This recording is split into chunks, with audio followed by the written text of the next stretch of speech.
Hello, everyone, and welcome back. It's the Full 40 with Chris, Willie, and Trevor, part of the Nova Insider Network and brought to you by Homefield Apparel.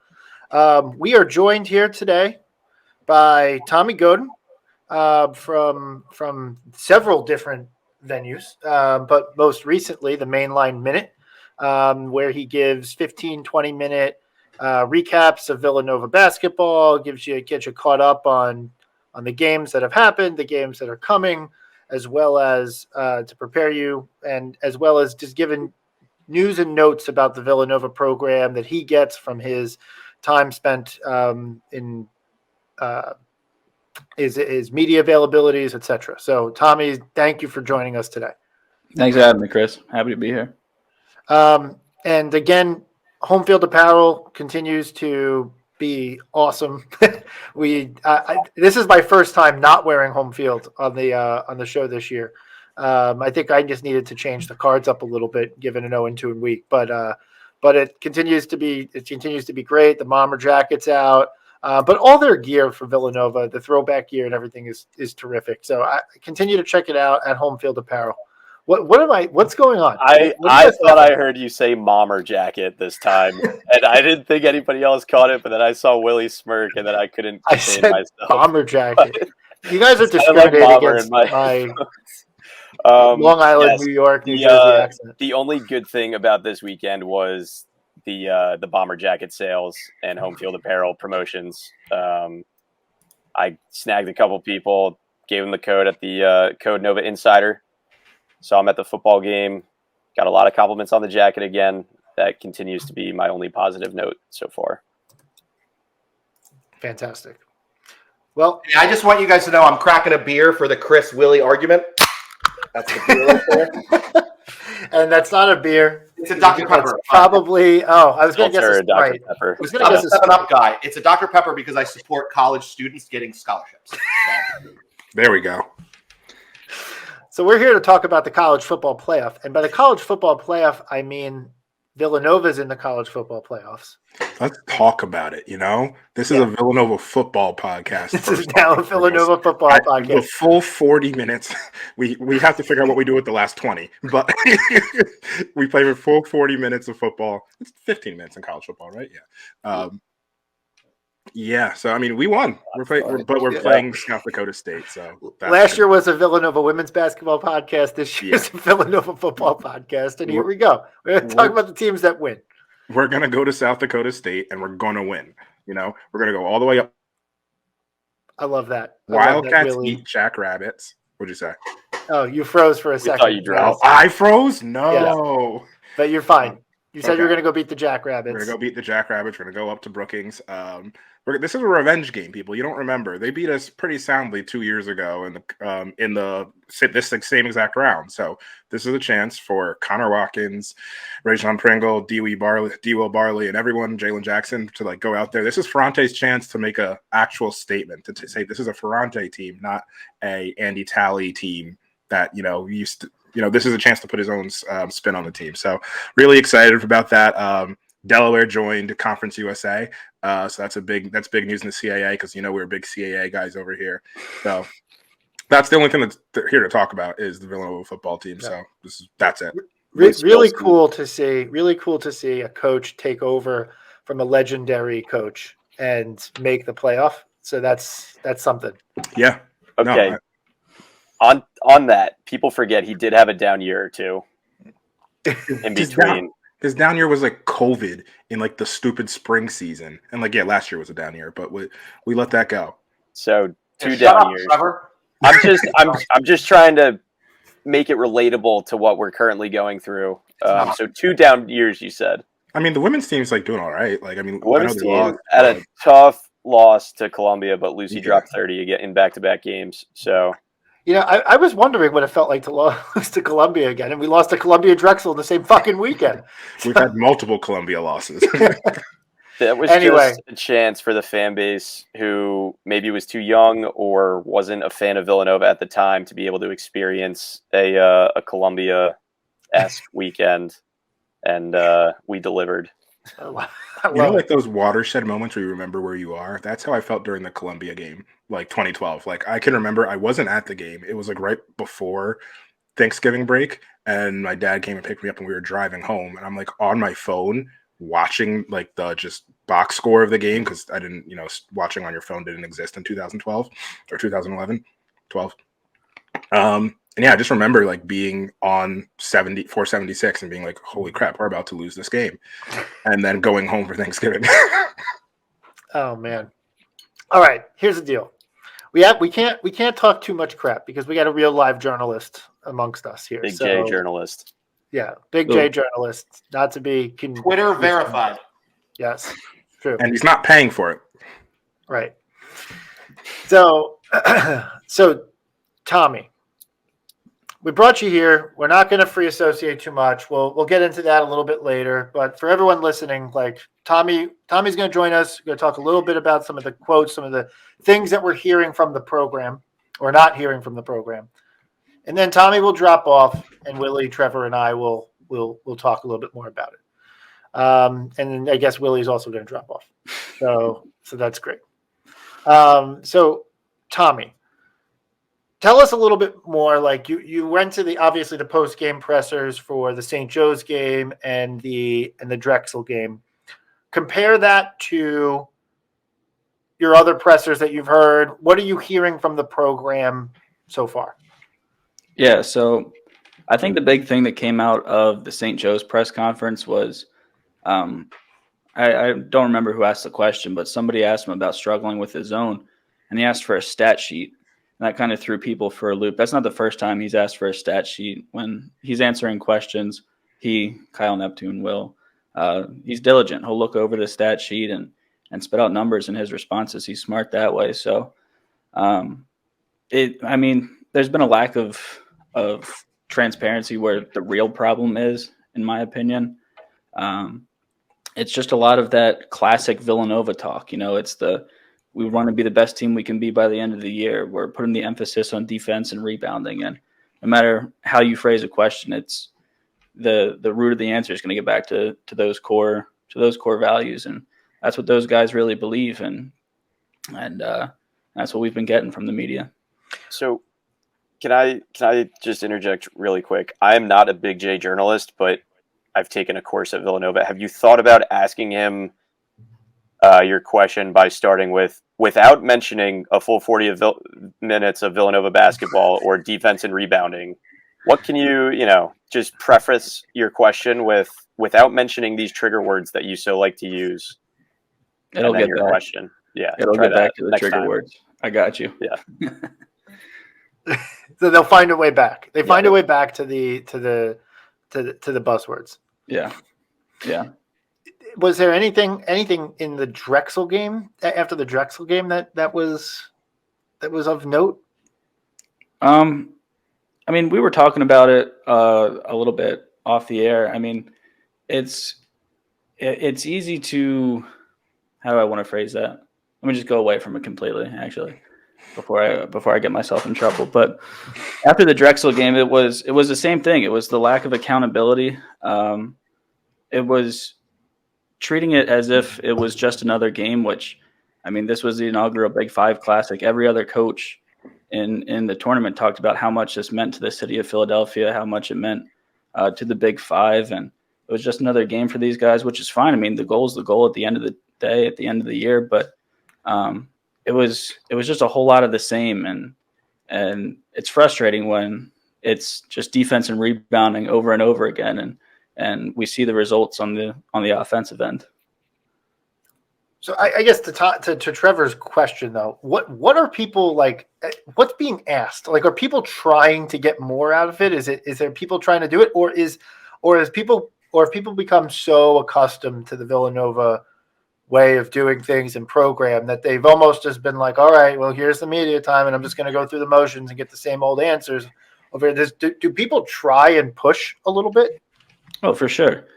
Jeff Nyberg, he's really good with those questions. Colin Beasley as well. There's a lot of good reporters that ask good questions. But, after the Drexel game, he was asked directly, what is it about the zones that that are throwing the teams for a loop. And somebody asked him 1 for 10 in the second half. Is it just missing shots? Is it something else? There was even a question, I forget from who. It wasn't one of the normal cast of characters, but they asked him, 0-2 this week, what would you say to the fans who are saying the sky's falling? And I tweeted out that response. But yeah, I mean, the questions are being asked. It just goes back to the same old answers. Do you find, I'm just going to go this because this is a topic that I think we'll cover later in this episode, but do you find that they're closing rank a little bit? Like they're almost getting more tight-lipped as with more losses? Are they trying to, like, if someone asks too tough a question, do they get a talking to afterwards? Like I'm trying to get to the bottom. Like is it free and open, or is it just the responses or just whatever? Because there's a difference in dialogue there, right? Like Yeah. if you can't ask certain questions. No, there's no, we can ask whatever we want. Nobody gets a talking to afterwards. There's nothing like that at all. Mike Sheridan, he does an outstanding job of making sure everything's on the up and up. But yeah, I mean, the questions are being asked. It's easy to be, the traditional Fort Knox when you're winning these games. You're winning conference games, Big East tournaments, NCAA tournament games, stuff like that. But when the losses come in and the hard-hitting questions come for the coach, it's a lot harder to be the traditional Fort Knox that Villanova is. And they're holding strong. They're holding strong, but the questions are definitely being asked. Have you seen anything that would state? Have you ever seen them like open up? And like, what are those questions that have gotten them, Kyle, to open up throughout any of your media time with him? Kyle doesn't open up. I mean, we saw it a little bit in the beginning of the year. I mean, I saw some people tweeting about it when he was at Big East Media Day, and they were saying, "Oh, look at Kyle this year; he's looking a lot more free and loose." And I mean, we did. I forget which one of you tweeted it, but yeah, it was you guys. Kyle was looking a lot more free and loose at Big East Media Day. But I mean, for example, people asked him like a stupid question, not a stupid question, but a silly question at Villanova Media Day. They're like, "What's your cheat meal?" He's like, "Oh, I don't have a cheat meal." He's like, "I eat healthy all the time. Like I eat what the players eat." I asked. I mean, the players do the same thing. Last year I asked Chris Arch what his New Year's resolution of basketball. So I mean, it's from the top down, and it's hard to get them to open up, but you definitely can see that there is personality in there. Are you guys concerned that there's like a misprogrammed AI robot in charge of the program? Like, do you think that we need to do a software update, firmware update, anything like that? It is. It's definitely misprogrammed the last couple of years. No, I mean, not Jalen Brunson's AI master anymore. The stuff that they talk about, I mean, they live it. Like this attitude stuff that they say and the hashtags, they wear it on the bracelets. Jay Wright's got a book, Attitude. I mean, they really live this, like diving on the floor, playing for those that came before them, the dimensions of the court, whatever. They're buzzwords. They really, truly do live by that. And the next game is the most important one for them. I mean, it's not just the buzzwords. I mean, these guys really do live that life. What's your takeaway or what's your impression? Like, is it just a media front and then they get down to the real shit in practice? Or is there a little, like when I hear coming out of the St. Joe's game, just my personal take, like when I hear coming out of the St. Joe's game, oh, we got to play harder and we got to do more. We got to work harder and play harder and we got to do more defense and rebounding. I'm like, okay, it's just like, it's this totally misdiagnosed problem. Like against Penn, that actually felt legit. Like it felt like they just got out efforted in every aspect versus Penn. And I was like, okay, fix that. Fine. I mean, there was the one quote after Penn that it was like, yeah, we practice against zone. We're just not good at it, which I thought was a horrible quote. It was honest. I was like, maybe don't be so honest. Maybe go back to the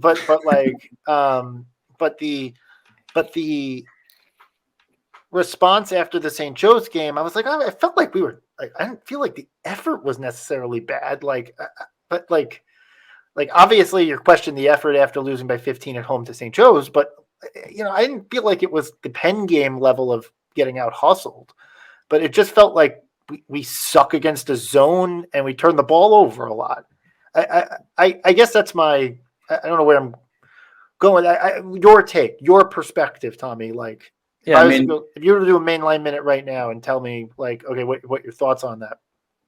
I mean, I guess to a certain extent, I mean, the shots aren't falling. It was 27% from three against St. Joe's and like 17% against Drexel, and shooting over his own is not traditionally a hard task, especially for these Villanova teams. But I mean, to a certain extent, yeah. I mean, practices they're going hard, they're going long. When for like a little quick day in the life of what it's like to go into these media availabilities, they always say it. Like today, they said it started at 2. We get in there. I didn't go today, but I mean, they get in there at 2:00, and you can always hear like Colin O'Toole or whoever yelling, one of the coaches. I mean, we're up in the entrance of the Finn, and they're practicing on the court, and you can hear yelling and screaming, and it's really intense practice. I texted Colin Beasley after. He said just leaving now it was 3:30. It was scheduled for 2. It went an hour and a half over. They were waiting there. So, I mean, they're there. They're putting in the work. They're putting in the time. I just hope we only see the last 5-10 minutes of practice, and it's usually just free throws, which they're good at. Except the Drexel game, they missed like their first 4, which was weird. But I mean, yeah, I don't know what's going on behind those closed doors at the practices, but the work is definitely being put in. The hours are for sure. So I guess the question though is like your diagnosis in terms of the problem. Like where is it just zone? Is it like where do you see like if K-State and UCLA don't play zone this week, do you expect Villanova will have a turnaround week? I could see, yeah, for sure. I mean, 1-point favorites on the road at K-State. Tyler Perry is going to keep me up at night, but I mean, if the shot, I think it's more of the shots not falling, and what my biggest diagnosis would be is cohesion and playing together. I don't think that. I mean, it's shocker, right? A team that brings in 4 transfers aren't gelling in the first month, 2 months of the year. It was a rough summer until the end. They started gelling towards the end of the summer, and they're kind of stumbling out of the gates a little bit. But we've seen flashes of what this team can be. I just think they need more time playing together. That would be my biggest diagnosis right now, is just the lack of cohesion, the lack of communication on the defensive end. I think the senior leaders can do a better job stepping up. Eric Dixon and Justin Moore do a good job, but just in general, talking on the defensive end, playing together, playing for each other, I think that would be my biggest diagnosis. And we've seen some of that improve. Like we went from the Penn game and stuff where Tyler Burton's jumping into 3 other teammates trying to get a rebound. Now it seems like he's the designated like crash the glass guy, and everybody else is like just box out and get out of his way. So they've cleaned stuff like that up. So it's encouraging at least to see that grow as the season goes on. But again, like the defense and the rebounding is not the main concern right now, as we talked about before. It's really just the shooting and the shots not falling, which is just kind of brutal. He doesn't coach them to miss. I'm fairly certain. But... Yeah, like you said, they held Drexel to 57 points, and I think in the St. Joe's game, the first half, Hakeem Hart played 3 minutes, which I had a huge problem with. In years past, to break the zone, Villanova would have a guy at the free throw line, like Jermaine Samuels, and there's no Jermaine Samuels on this team. Hart having a Hakeem Hart, yeah, exactly. Hakeem Hart, Tyler Burton, somebody that is smart with the ball in their hands. Hakeem Hart, grad student, he's a playmaker.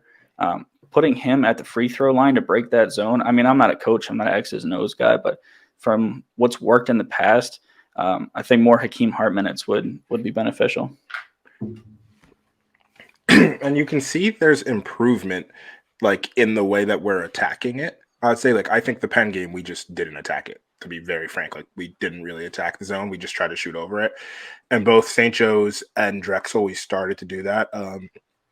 whether it's been Dixon, or we haven't really put Hart there as much as we should have, but Longino's been there a decent amount too, like in the middle of the zone. So like I feel like it's definitely things that we're working on and we're seeing it, but it's just there's a level of, and I think I'm speaking for the entire Nova Nation here, level of frustration when this happens, and then you see, or so when we lose to Drexel, and then we're asking what's wrong, and to your point, we say defense and rebounding, and we held them to 57 points. Like that's enough to win. That should be enough to beat Drexel, but 57 should be enough to beat basically any team in college basketball. You hold them 57 points, you're like, we won this game.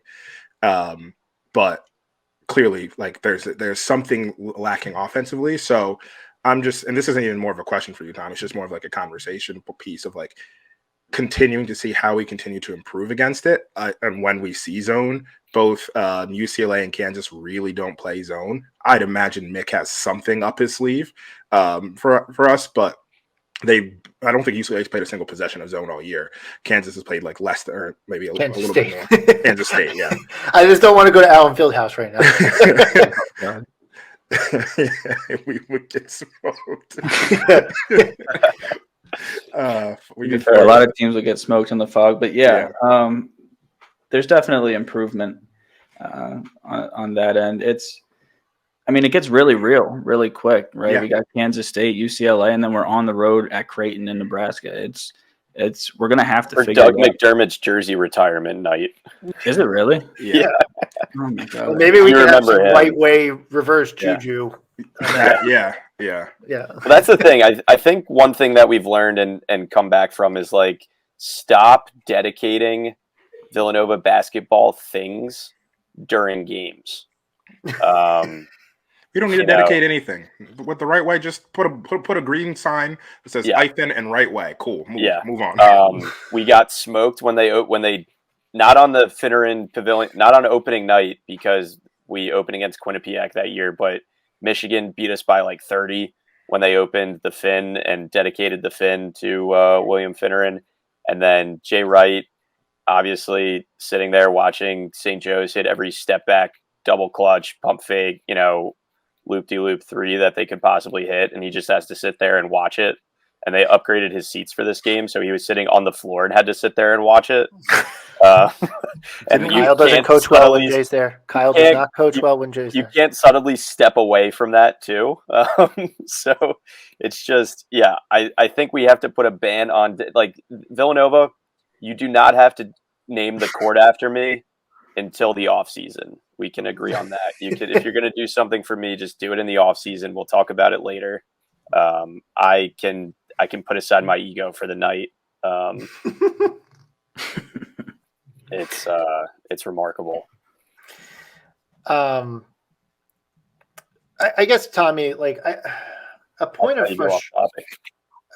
of frustration for me is I'm hearing this between the quote after the Penn game, "Oh, we're not good at attacking the zone," and then just keep continuing to watch like the same replay over and over again. I'm getting frustrated because it's like, look, I understand that a lot of rosters are paying a lot of people a lot of money for NIL. So I say this with a little tongue in cheek. Everyone's paying something, but one of the most experienced rosters in the country, and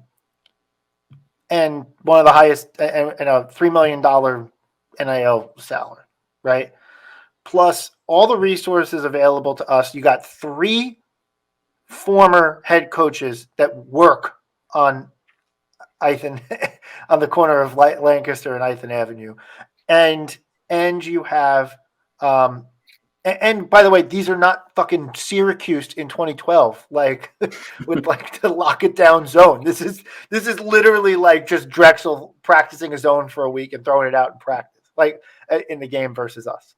Right? Like you add those things together, and I don't get how we can be this bad at it. I can't fathom it. And so like, I guess what I'm asking you is like, if people really tried to, it doesn't feel like people really tried to push this. And I realize that the program is not giving answers, but like, how is it not just like the question that they just keep getting asked time and time and time and time again, that like, how could you be this bad at it?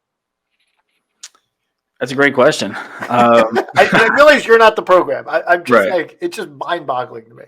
Right. I mean, yeah. I mean, the questions are getting asked. I need to take more tips from Trevor's school of Big J journalism and Shout out Michael workshopping. Bradley. Yeah. Shout out Michael Bradley for sure. But yeah, I mean, the questions are getting asked. It always goes back to the same thing. I wish I had a better answer for that, but I think this week is going to be a big week. I mean, they've had since actually they haven't had much time at all. Now that I think about it, Yeah. played Saturday, now they play tomorrow. So I had a couple days in practice to work it out, and they're going to be thrown from the frying pan into the fire. I mean, the questions are getting asked. It's tough when the answer is always the same. It just creates this level of, and I was Toxic. I was going to say like distrust, just where you're like, why am I listening to this press conference now? Because they're not giving me any new information. Like, we could run a Villanova basketball press conference. If I had AI technology to sound like Kyle Neptune, you could put me after a game and I could give you exactly what he's going to say. And once again, I just think it's interesting. And this isn't a referendum. This is nothing on like the journalism side of it, but it's just more of like, how do I put this? We're not unique.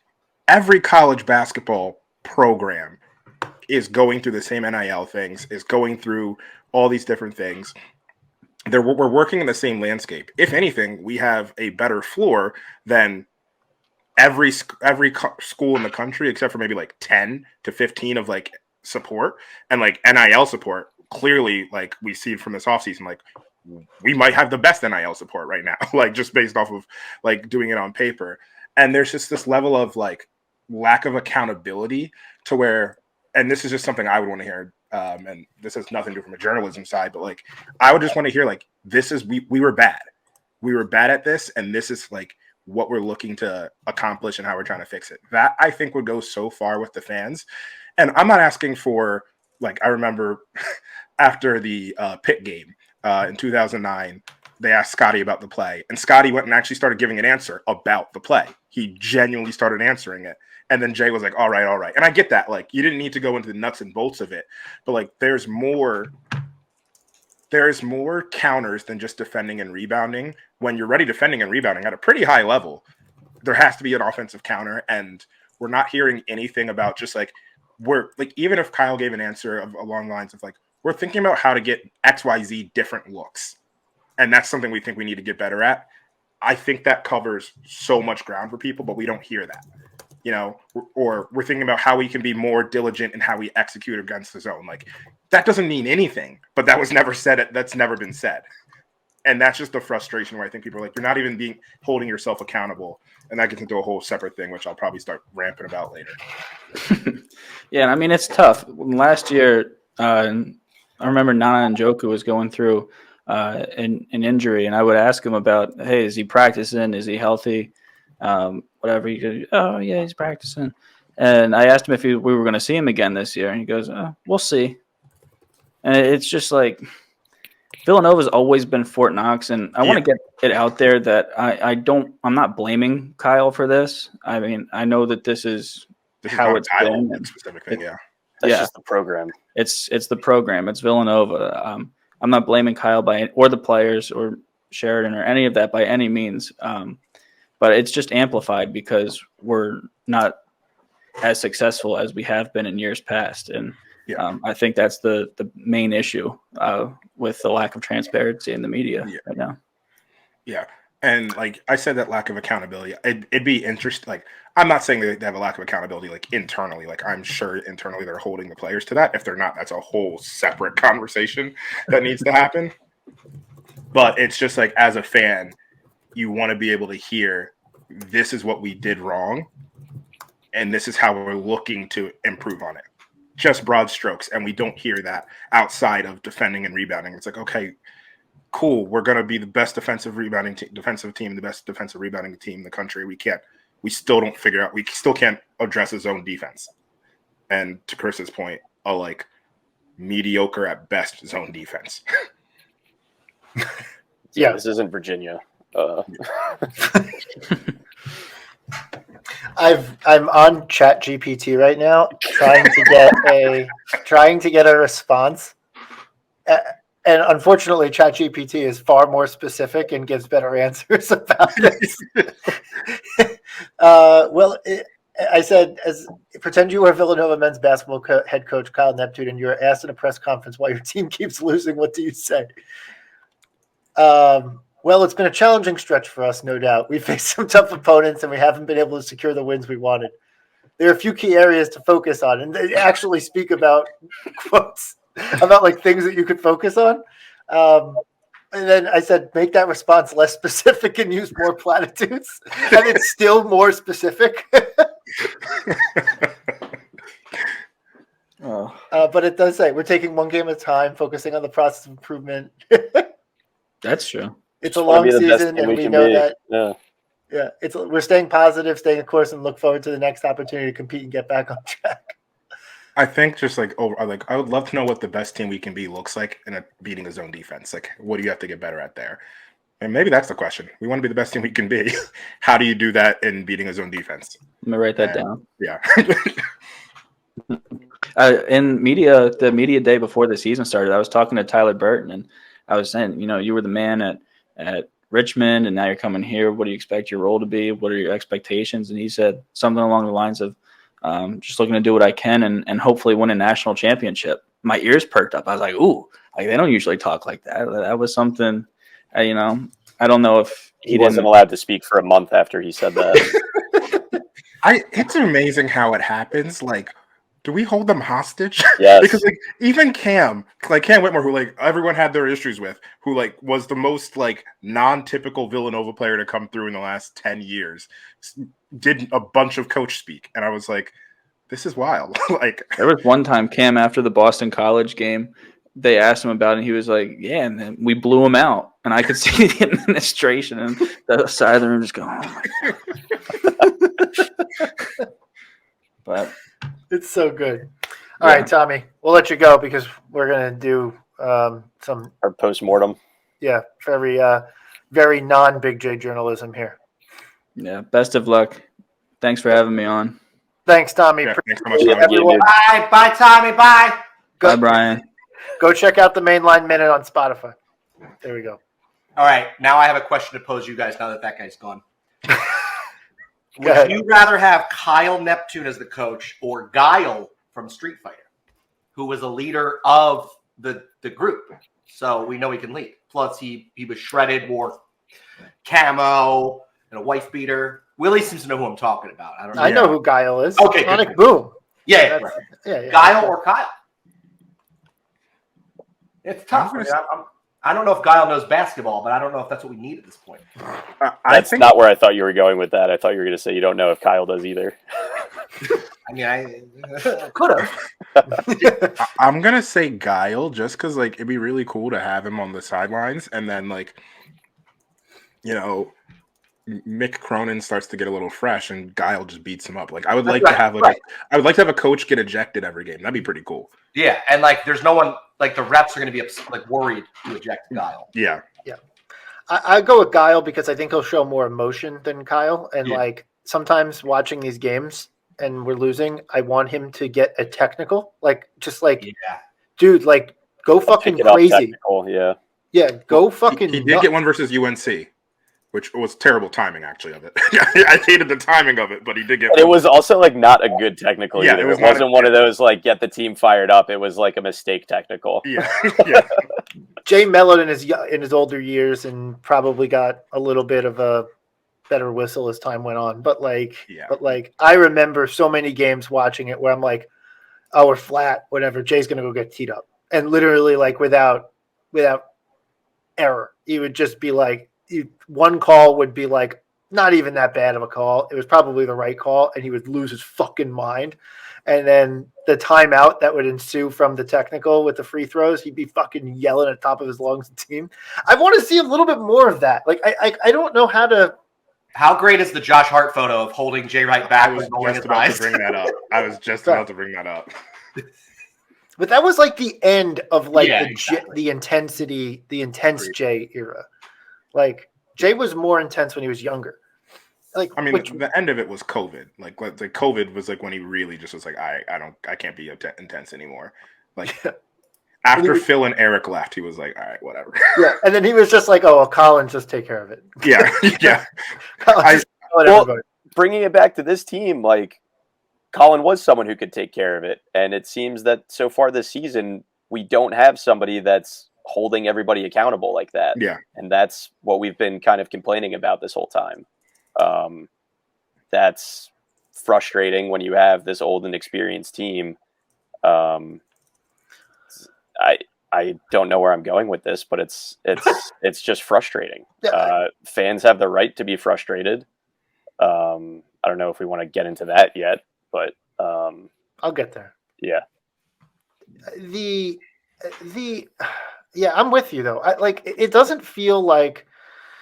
I just feel like we don't have a set point guard, because Mark is hit or miss still. I was hoping that Bahamas. I thought he was very good. I thought he was in charge of the team in the Bahamas. Yeah. Yep. And then I don't know if it's like the zone, just like it's not like he's part of that problem. Yeah. And Kyle just wants to trust Justin more. But the problem is Justin is pulling up and missing everything lately. And so it's the shots aren't falling. And so what are you going to do, Justin? Right? But it doesn't feel like Justin has got that outward personality that's like getting everything back into order and being that floor general type guy either. And probably because there's a little bit of a role mismatch there, because the point guard isn't under Jay for the last 10 years. And for most of his tenure, the point guard was the guy. The extension of the coach on the floor was the point guard. And then you had one other attitude guy kind of who was who you could trust in that, whether it was Scotty Reynolds in 2009 and Dante Cunningham and Dwayne Anderson, whether it was obviously name one of them, Foy, Nardi, whatever earlier than that. And then obviously Ryan Arcidiacono, Jalen Brunson, Colin Gillespie. You had that string of point guards. We're not there yet with Mark. I'm confident we will get there because he's certainly talented enough. But then you have Moore, who is clearly the guy who I would imagine that most of the team is deferential to, understandably so. But it doesn't seem like he's filling that role necessarily. And I don't want to dog him on that necessarily, because part of it is his shots aren't falling, and we'd probably be saying something different if he was shooting even 35% from 3-point, let alone 33%. Yeah, right. Yeah, right. So we're shooting horrendously right now. I mean, devastatingly bad. I kind of called this out on a couple podcasts ago when we talk about Hausen. Hausen really hasn't been shooting that well this year. I think it's when I called him a top 100 shooter in the world, and I overspoke. And I'm sorry, Brendan, you're not a top 100 shooter. You heard me, and it got to your head. But no, I mean, and I'm confident Hausen will figure the shots will go down for Hausen. It's not a worry about it. But that also makes shooting over the zone tougher when your zone breaker is shooting. I think he's shooting 36% from three, something along those lines, which is completely fine. But for a guy who probably has one of the higher usage rates on the team, because when he gets it, it's usually just going up. 36% isn't that great. He needs to be in the 42, 43 range for the way that we use him. Yeah. Ironically, I think that his defense has actually continued to be better. Yeah. So honestly, keep it up, and next year we got to stub with you. But the guys who I've been most happy with over the last week. Well, I'm not handing out any fucking awards. Lucy Olsen gets an award. Lucy Olsen can get it again. But 33%. That's even worse than I remembered. Yeah. But the other people I've been really honestly happy with is Eric Dixon and Jordan Longino. Yep. And Jordan Longino has been a revelation. We've talked about this on several podcasts, but he's the only guy who I don't know, when it comes down to sense of urgency. Guys, what are we doing? You're losing and it's late, right? This is not just you're losing in the first half. We're going to stick to what we do. We do what we do. All that fucking platitude shit. it's like, hey, you're getting towards the end of the game. It's time to reverse the script. And we still didn't press versus Drexel. Yeah. Like when we just speeding them up and being more athletic would have been helpful. And like we didn't do it, and we just let them play at their own pace. We kept taking the same shots that we've been taking. We kept missing them, and it's just like we didn't change anything versus Drexel. And it's just we're getting the same results. And I think obviously that question goes back to coaching, right? Yeah. Like we were talking about the effort on or not the effort, but like the urgency on the player part, right? Like, so if we didn't say your name in that, then everyone else, you're not showing enough urgency, right? Like, Yeah. but the on the coaching though, like, look, the calls for Kyle's head are outrageously loud right now, which is crazy because just a week ago we were getting commentary from the toxic positive corner of Villanova universe to be like, "Ha, you fucking idiots! Like you were calling." And look where we are now. Battle for Atlantis. Chris, you're cutting in and out, and I need this. Battle for Atlantis feels like fucking last year. You have to start over, Chris. I'm back. Cut out. Yeah, you lost. Where did it cut We out? need that. It cut out Start where over. you said Basically, your soliloquy missed. Yeah. just everything you just said. Yeah, we had those people that were toxic positive, and go. Got it. Okay, cool. So just a week ago, the toxic positive people were just like, yeah, like you idiots, like how could you say these bad things? Like you just needed a little bit more time to work it out. We're Battle for Atlantis champions. Battle for Atlantis feels like fucking eternity ago. And the calls for Kyle, here's what I'll say. We don't have to make a decision now. Right now. I So can do you therefore- one better. We won't make a decision right now. Yes. That's yes, unless correct. something illegal happens, Yeah. he's not going anywhere.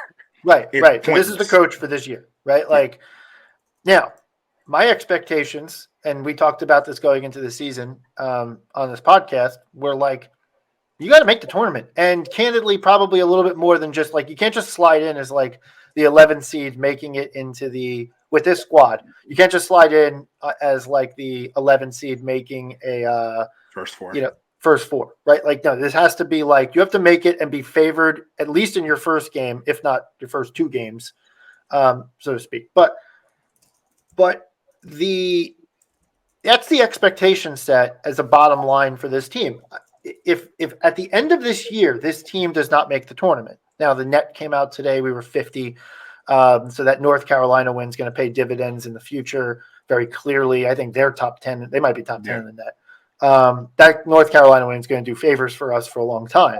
But you go out and you lose these next two games this week, and all of a sudden you're looking at like, yes, the net and the metrics will be better than they were going out of conference play last year, but the record will be exactly the same. Yep. And we're entering into like, okay, well, then we're going to go on the road to Creighton, who looked really fucking good against Nebraska, right? Like had one blip around on the radar versus Colorado State, Who's but like pretty damn good, actually. yeah, who actually is good, right? And it could get late early for the season, right? Like I wasn't pushing the panic button after Penn, and that was correct. Right now, like again, I'm opening the glass, so to speak, to push the panic button right now, because you lose two games this week, which based on how we looked this past week, if it was K-State at home, I might feel a little better, but like going on the road versus K-State and then UCLA at home on Sunday is not a crazy suggestion that we'd go 0-2. Any result this week wouldn't surprise me, candidly. But all of a sudden you're back in the same position, and you get back in that position with the Big East, which is there's enough wins to come by because the bottom of the conference is not very good, but there's also a lot of losses to come by against top quality competition. And it looks like the top of the Big East is really good and the bottom of the Big East. So it's not like the Big East is going to be, the Big East hasn't proven itself to be this massive resume builder where like you can just do all your work in conference play. Like, and we didn't because we beat North Carolina, but like you go 6-5, and then you go 10-10 in conference, even 11-9, 12-8. and you might be on the outside looking in on Selection Sunday, and that's not good enough. Yep. Especially because there's opportunity for bad losses in conference too. Like you said, like Georgetown, DePaul, they're not world beaters, but they can absolutely beat Villanova if they deploy a zone. Didn't we lose to DePaul last year? Yes. We lost out to Paul We last almost year. lost They to are Georgetown eons last worse year. this year. But we are taking on water, so to speak, and this should have been if at the beginning of the year you look at the team on paper, the talent that was assembled, and the schedule, and if someone said, "Hey, I'm from the future," you win the battle for Atlantis, you would think you're going into into conference play 10-1, 9-2 at worst. My Suddenly, prediction of yeah. My prediction of 10-1 was based on I thought we would win Atlantis in the beginning of the year. Yeah. And then Until you I thought there'd be one stupid loss. So like the Penn loss happened. Right. I was like, whatever, that's the stupid loss we have. Right. I thought it would actually be like Kansas State. Now we don't have that anymore. Like, you're right. It's like I said, there's not going to be a change made this year unless something ridiculous happens, but it will be hard to quiet down the noise if the season gets derailed like it did last year. You have, as of now, you're fortunate and not fortunate at the same time. It's not like he can say, well, we're missing half our starting lineup due to injury like it was last year. This was his opportunity. This was his year to show I can coach with a talented roster. Help me get a talented roster and we'll be competitive. The talent is there. The athleticism is there. The shot making is not there yet. But most of these guys were good shooters in their previous spots, scorers in their previous spots. We need to start seeing some results on that. It's just straight up like I can't get over this. It's so embarrassing. It's so embarrassing to be like the head coach of this program with the money spent, the experience on the roster, and you can't break a zone versus Drexel, St. Joe's, and UPenn. That's absolutely outrageous. Like, and like I'm not trivia question in 30 years. A trivia question will be, what place did Villanova finish in the inaugural Big Five tournament? And it'll get everybody because everybody will say, oh, they either won, fifth at worst, right? No, we got sixth. You could do worse. Yeah.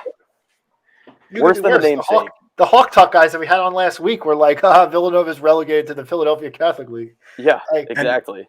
It's tough where like I understand conceptually that like it's not easy to break a zone in the way of like there's a reason teams play it. There's a reason Syracuse was so good at it. It's not easy like Ours from is a pretty scheme. good. What'd you say? Our matchup zone is pretty good too. And then when we drop, it's a good strategy to deploy. It's a great, but it's almost in like this is where what I was alluding to earlier with Tommy was like there's a level of it not being easy, and there's a level of like, oh, we aren't even doing like the general basic staples that it takes to beat it, and that's where it's like, what's going on? Like the thing, and I couldn't find the numbers for this, but one of the key like things that happens in a 2-3 zone is when a team runs 2-3 zone, they're susceptible to offensive rebounds. We're not offensive rebounding against the zone. Like, that's just not happening. And I get it. We don't have, like, Ochefu's size that, like, he was really good against that whenever we faced Syracuse because he could go get those boards. Like, Eric's a bit more ground-bound, and Eric's probably better as, like, a box-out person. But, like, we're not crashing the glass versus outside of Tyler. And that might get to, like, the cohesion thing of, like, we're not crashing the glass versus the zone. And it's like, well, yeah, you're going to miss shots, but you're not crashing the glass. So many possessions are pass around the perimeter, chuck a shot. Tyler tries to get a rebound, but 3 people are boxing him out because they're playing a zone, and he's coming from the strong side typically.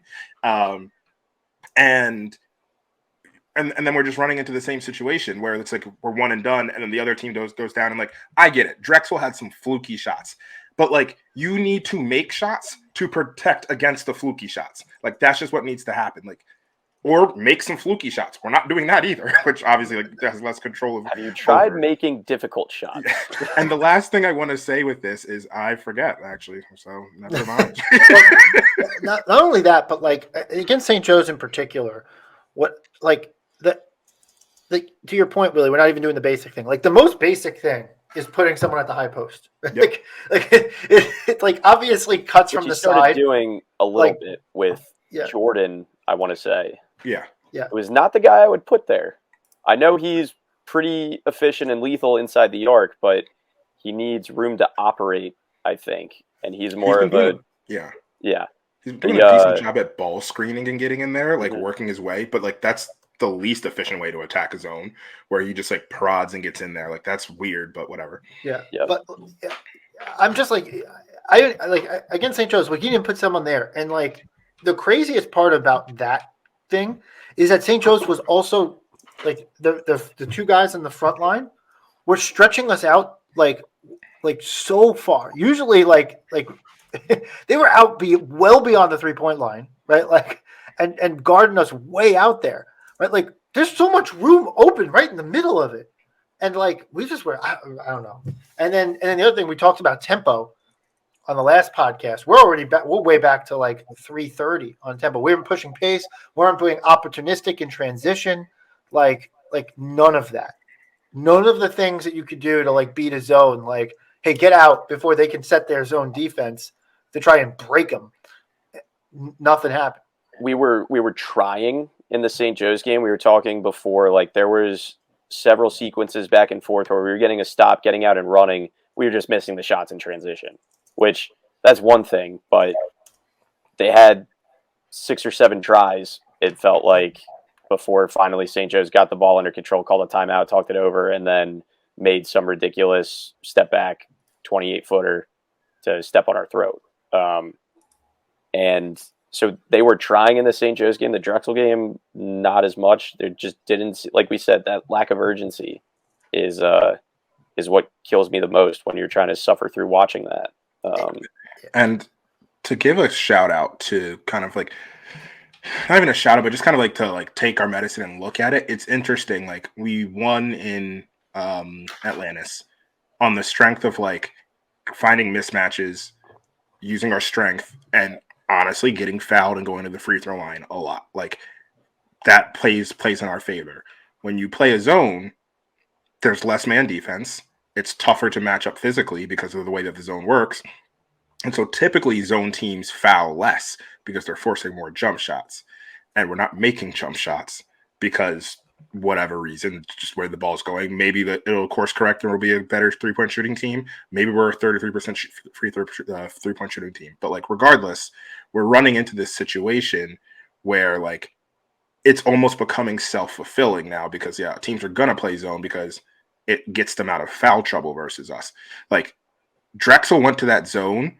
Was that Drexel or St. Joe's? I can't remember. That was Drexel. When Drexel had 6 fouls at the 12-minute mark, I think, and then went to the zone and didn't commit another foul. And like we didn't really manufacture any either. When like we should have just been getting to the free throw line and taking one-on-ones because we are, I don't know what number it is, but like we're at least the like 6th best free throw shooting team in the country, if not number 1.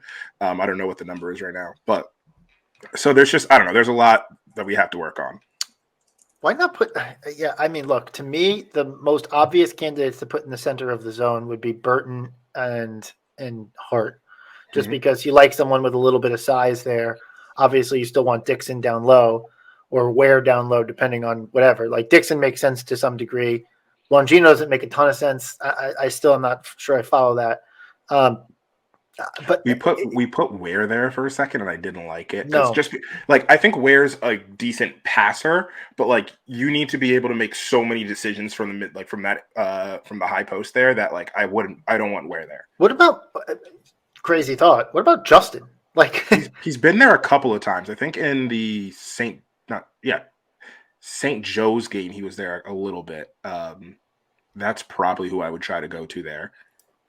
Because at least I know he can make a mid-range shot. Yeah. Right. Like, and then if he wants to, he can go up and try and get fouled. Right. Like, and he's the most likely person to use his body to make that happen. And I trust him in post-up shot situations, etc. So I don't know. And obviously I trust him to pass. So like it's really weird. Look, so to get back to the frustrations in the fan base, like it's my favorite part. I'm getting a little bit annoyed with Villanova right now. Like, obviously, like Tommy does a great job. Like I think that the people are asking the questions, etc. Kyle's not going to give answers. I get that that's somewhat like a Villanova thing, but like, again, like when you're winning and whatever, it becomes like a great meme. It becomes a great podcast name. Like, it becomes like a fun little We get thing. labeled robots because it's like, oh, they don't break from this, and like whatever. You get labeled robots, which was a fun thing that they were fun. I don't know how fun really is, but whatever. When you're losing, it just comes across like you're gaslighting the whole fucking fan base, right? Like it literally comes across like you don't care, right? and I realize that they definitely care. We know they care, yeah. Yeah. I know that they care. I know that there's definitely a lot of heads right now in the room who are like, but it doesn't come across that way. And then the other part is that you have a certain faction of the toxic positive portion of the fan base, who and some folks who are tighter to the program, who will call fans out for being like upset, emotional, whatever.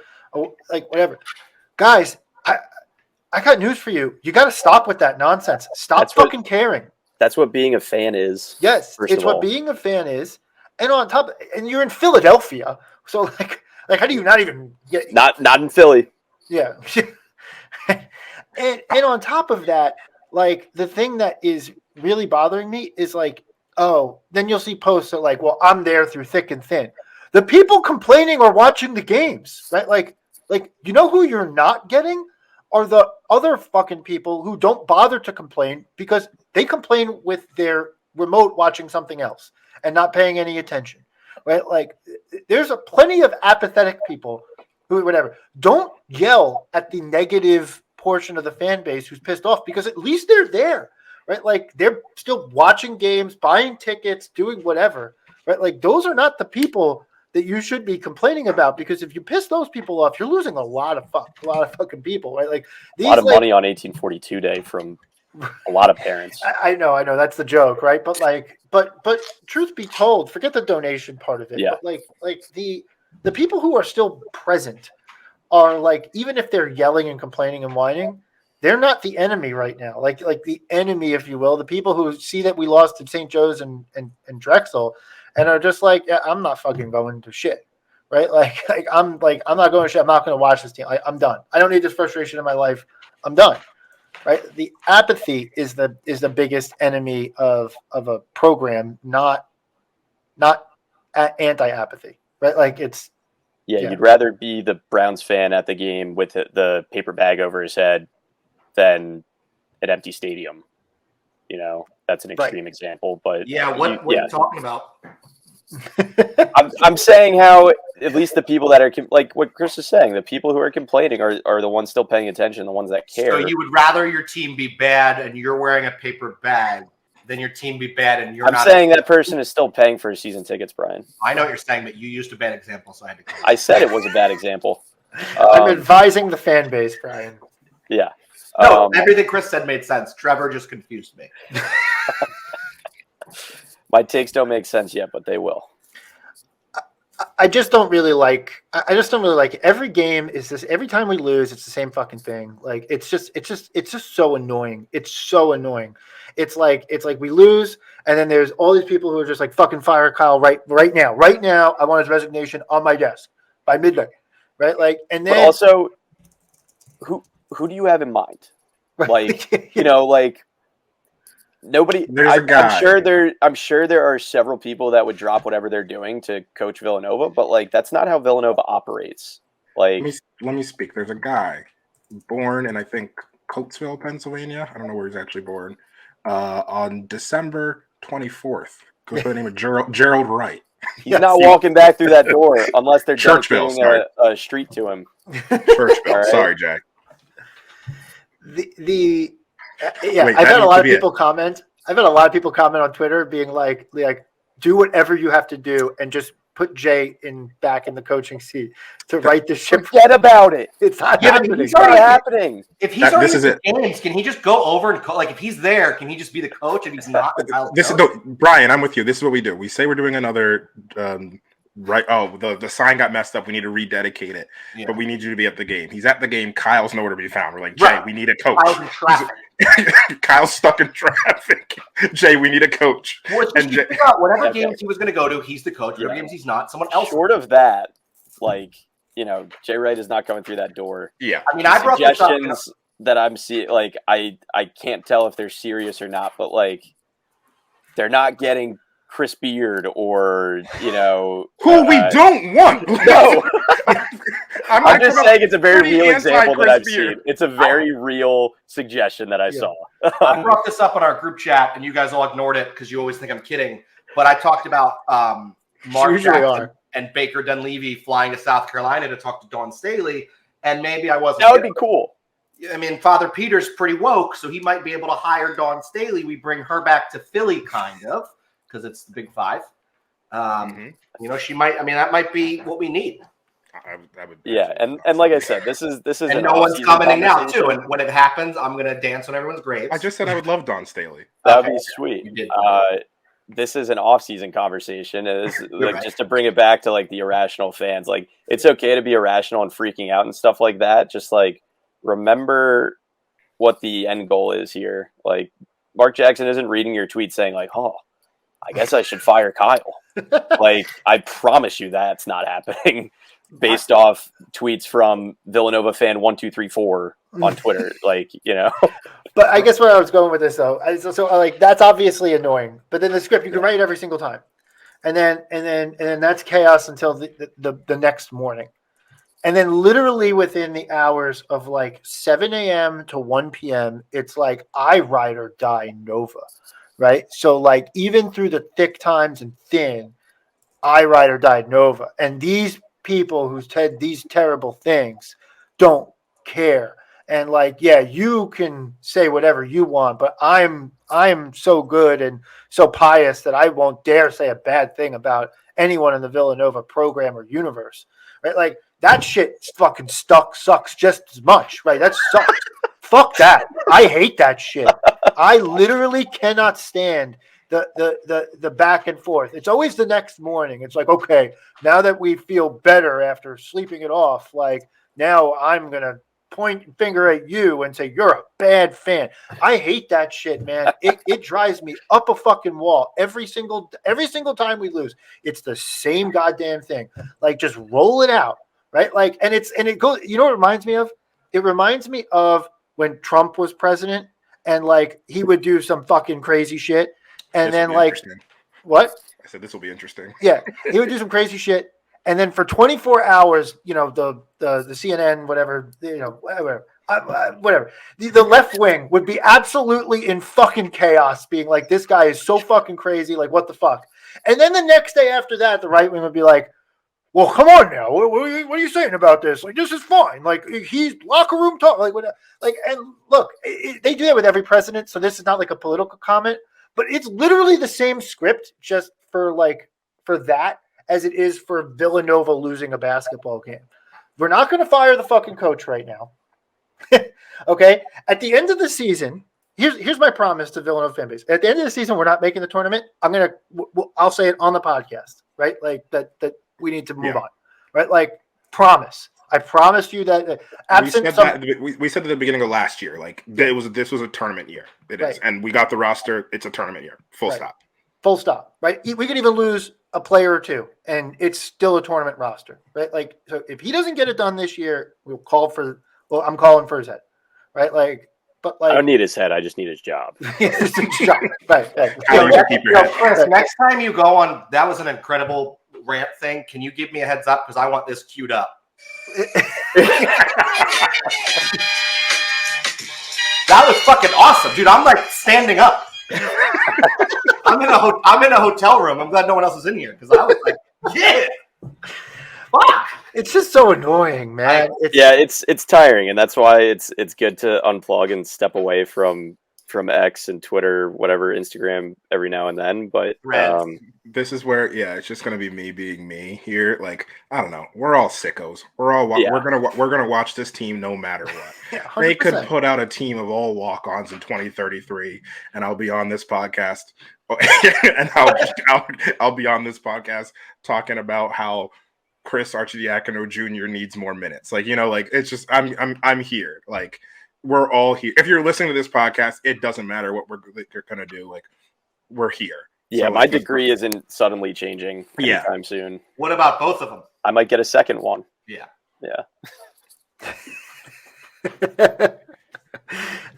Man, my other degree is not a good basketball institution. But what's your other degree from? Actually, I don't know this. Harvard. No, I got my MBA at NYU. Some people call it the Harvard of New York. Yeah. Second only to Columbia. Another woke ass campus. Oh, I love the word woke.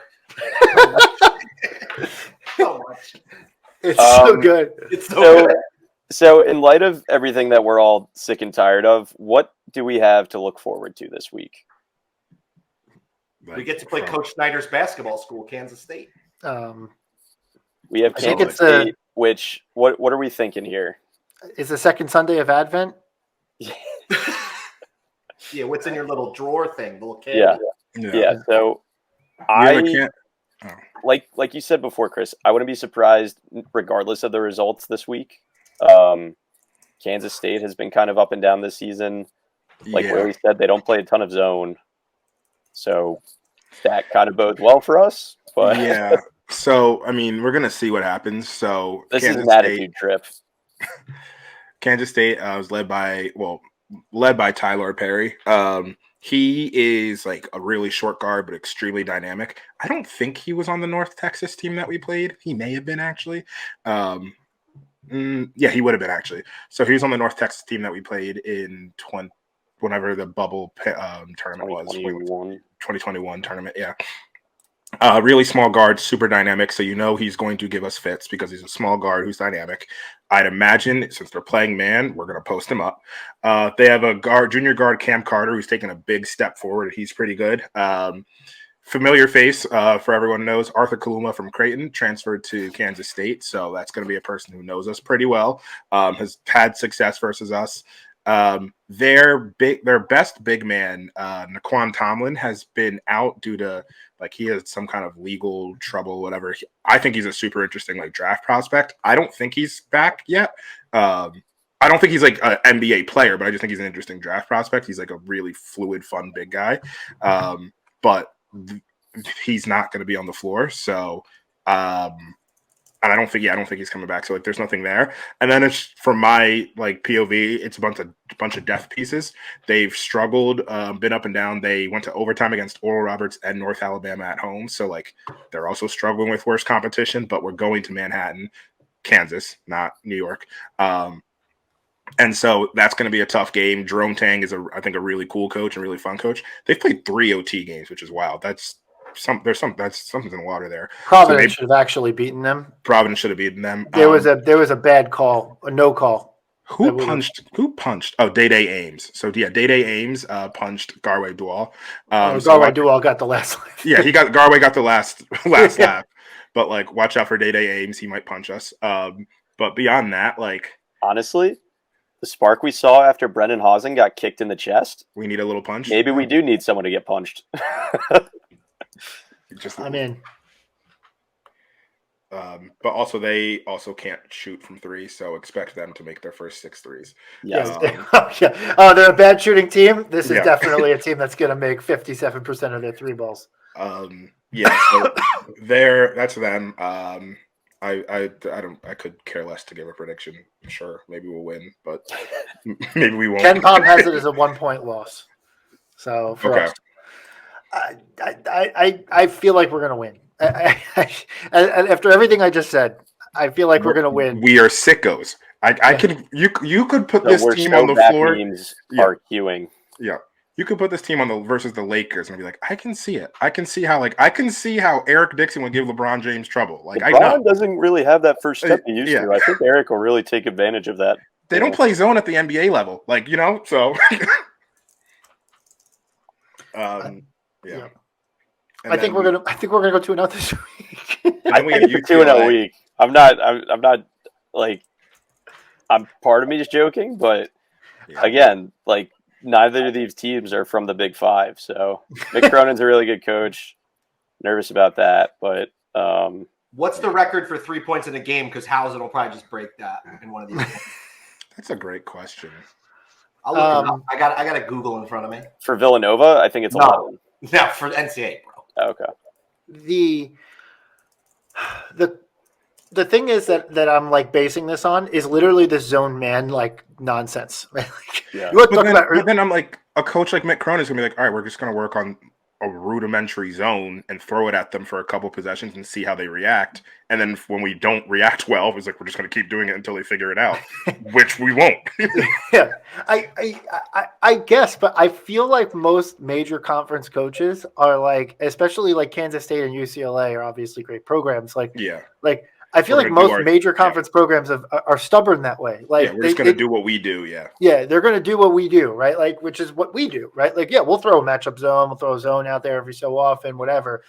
But like, ultimately, everything goes back to the switching defense, right? Like, and so I'm kind of on this like, yeah, they're going to play some zone because they're going to see that it's going to work. Like, if we start getting on a run, they're going to flip the zone in, right, to change it up.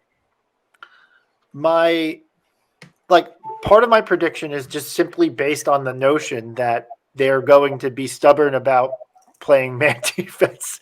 And as a result, we're going to find ourselves more comfortable.